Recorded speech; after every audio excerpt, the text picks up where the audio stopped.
좋은 아침입니다. 서천 목사입니다. 새로운 한 주간도 하나님의 은혜가 풍성한 복된 날 되기를 축복합니다. 오늘 우리가 함께 읽고 나누려는 하나님의 말씀은 에베소서 6장 1절 말씀입니다. 제가 받들어 읽겠습니다. 자녀들아, 주 안에서 너희 부모에게 순종하라. 이것이 옳으니라. 아멘.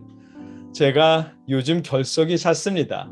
기다려주시고 함께 말씀을 나눠주시는 분들께 정말 죄송합니다. 새벽까지 편집하는 일이 자주 있다 보니 그래서 생기는 일입니다. 몸과 마음이 지치지 않도록 함께 기도해 주십시오. 지난 금요일까지 5장 말씀이 끝났습니다.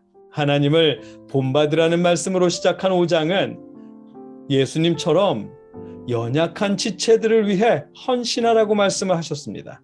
이방인이었다가 주님을 영접하고 하나님의 자녀가 된 신앙인들에게 음행을 삼가고 음주를 삼가라 하셨습니다.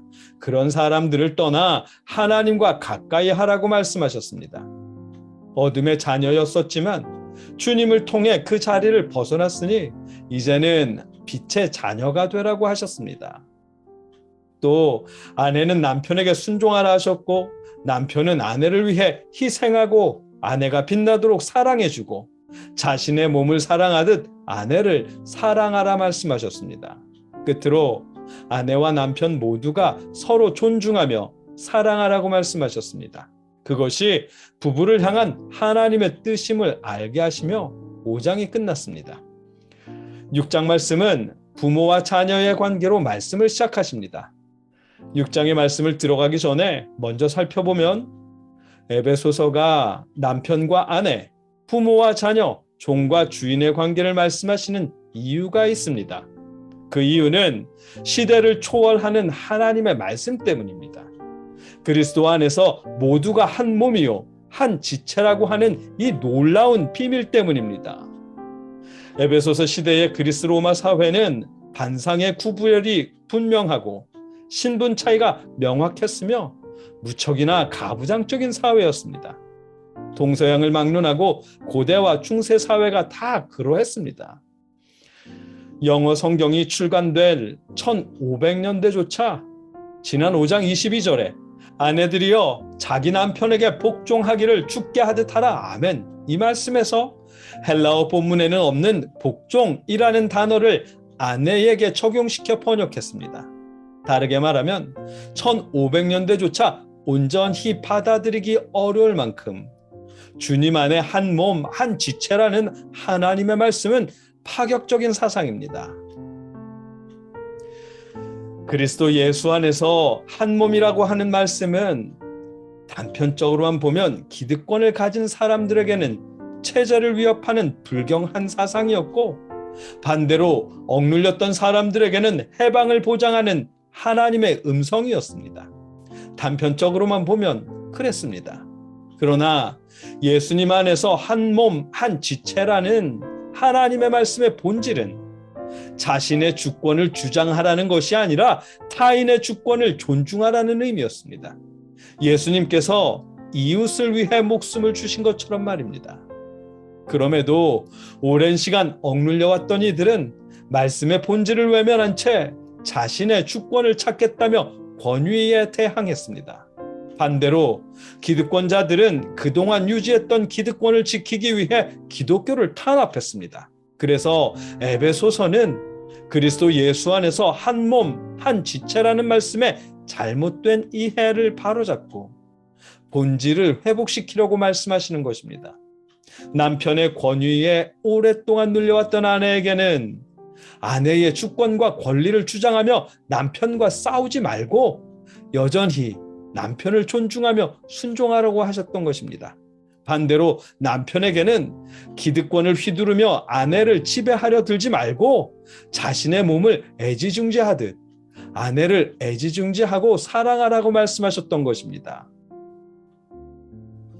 오늘 이어지는 6장 말씀에서 부모와 자녀의 관계도 마찬가지입니다. 예수님의 가르침에 대한 오해를 바로잡는 말씀입니다.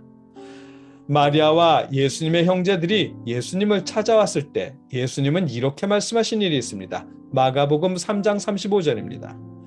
누구든지 하나님의 뜻대로 행하는 자가 내 형제요 자매요 어머니이니라. 아멘. 이 말씀 말고도 마태복음에서 이런 말씀을 하신 일이 있습니다. 마태복음 10장 37절입니다. 나보다 아버지나 어머니를 더 사랑하는 사람은 내게 적합하지 않고 나보다 아들이나 딸을 더 사랑하는 사람도 내게 적합하지 않다. 아멘. 이 말씀과 앞선 마가복음 말씀을 단편적으로만 보면 혈육을 부정하는 의미로 볼 수 있게 됩니다. 그러나 아닙니다. 혈육을 부정하라는 의미가 아닌데도 불구하고 혈육을 부정하라는 근거로 사용되기도 했습니다. 그래서 에베소서는 부모님을 순종하는 것이 곧 주님 안에서 행하는 일이라고 말씀하시는 것입니다. 오늘 본문 1절 말씀입니다. 자녀들아 주 안에서 너희 부모에게 순종하라. 이것이 옳으니라. 아멘. 가부장적인 사회에서 아버지뿐만 아니라 어머니께도 순종하라고 자녀들에게 말씀하십니다. 부모님께 순종하는 것이 곧 주님 안에서 일어나는 일이라고 말씀하십니다. 뿐만 아니라 이것이 옳으니라며 부모님께 순종하는 것이 신앙인으로서 옳은 일임을 분명하게 말씀하십니다. 어떤 단체든 기독교를 표방하면서 부모님과 자녀 사이를 갈라놓는다면 그것은 잘못된 가르침입니다. 그 단체가 자신들의 가르침을 따르지 못하도록 부모님이 가로막는다고 해서 부모와 자녀 사이를 갈라놓는다면 잘못된 가르침입니다. 조금 전에 읽은 마가복음 말씀이나 마태복음 말씀을 근거로 하나님이 하나 되게 하신 가정을 깨뜨리려 한다면 그것은 잘못된 곳이고 잘못된 가르침입니다. 왜냐하면 그런 잘못된 가르침을 바로잡기 위해 오늘 본문 에베소서 6장 1절은 자녀들아 주 안에서 너희 부모에게 순종하라. 이것이 옳으니라. 아멘. 이렇게 말씀하신 것이기 때문입니다. 주님의 말씀을 핑계로 부모와 자녀를 갈라놓는 일이 없도록 오늘 말씀을 통해 부모님께 순종하라고 말씀하신 것입니다. 선교단체든 교회든 자신들의 가르침을 따르게 하려고 부모님의 반대를 무릅쓰고 집을 뛰쳐나와서라도 자신들과 함께하라고 말한다면 거절하십시오. 거절해야 합니다. 에베소서는 가정을 하나님이 하나 되게 하신 신성한 곳이라고 말씀하십니다. 오늘 본문은 주 안에서 부모에게 순종하는 것이 옳은 일이라고 말씀하십니다. 자녀 여러분, 부모님께 순종하십시오. 그것이 주님을 믿는 사람의 마땅한 일입니다. 신앙인의 마땅한 본분입니다. 여러분과 제가 주님 안에서 부모님께 순종하는 바른 신앙인이길 주님의 이름으로 축복합니다. 함께 기도하겠습니다. 사랑의 아버지 하나님,